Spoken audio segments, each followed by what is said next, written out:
ഇപ്പൊ റമദാന്റെ അവസാനത്തെ 10 സ്ഥിതിക്ക് കുറെ പെണ്ണുങ്ങൾ ടെക്സ്റ്റൈൽസ് കണ്ട് ഇറങ്ങും. ഓല ഇറങ്ങിക്കഴിഞ്ഞാലോ ആന കരിമ്പും തോട്ടത്തേക്ക് ഇറങ്ങിയ മാതിരി അവിടെയുള്ള ഡ്രസ്സുകൾ മുഴുവൻ വലിച്ചിട്ടിട്ട് ഓൽക്കാണെങ്കിൽ അതിലുള്ള ഒരു സാധനത്തെ ഇഷ്ടപ്പെടില്ല. സകല കടയിലും കയറിയിട്ടായിരിക്കും ഈ ടെക്സ്റ്റൈൽസിൽ കയറിയിട്ടുണ്ടാവുക. എന്നിട്ടാണെങ്കിലോ അവിടെ ഉള്ളത് മുഴുവൻ വലിച്ചിട്ടിട്ട് ലാസ്റ്റ് ഏതെങ്കിലും ഒരു സാധനം എടുത്തിട്ടാണ് പോവുകയും ചെയ്യും. ഇങ്ങോട്ടോ പെരെ ചെന്നിട്ട് അയൽവാസികളോടും ഇളച്ചിനോടും മൂത്തച്ചിനോടും അമ്മായിന്റെ മക്കളോടും ഇവരോടും എല്ലാവരോടും അഭിപ്രായം ചോദിച്ചതിന് ശേഷം ഒരാൾ വീണ്ടും മാറ്റിക്കാൻ വേണ്ടിയിട്ട് ടെക്സ്റ്റൈൽസിലോട്ട് ചെല്ലും.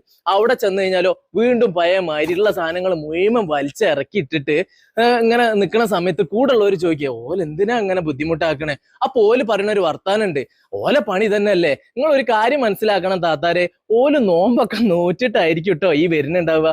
ഇഞ്ഞെങ്ങാനും ഈ അവസാനത്തെ 10 പെരുന്നാളിന് ഡ്രസ്സ് എടുക്കാനാന്നും പറഞ്ഞിട്ട് ആൾക്കാരെ ഇടങ്ങേറാക്കുന്ന രീതിയിൽ താത്താരെങ്ങാനും വന്നു കഴിഞ്ഞാൽ കായികപരമായിട്ടും അല്ലാത്ത രീതിയിലും ടെക്സ്റ്റൈൽസിന്റെ ആൾക്കാർ ഇടപെടും എന്ന് പ്രത്യേകം പറഞ്ഞിട്ടുണ്ട്.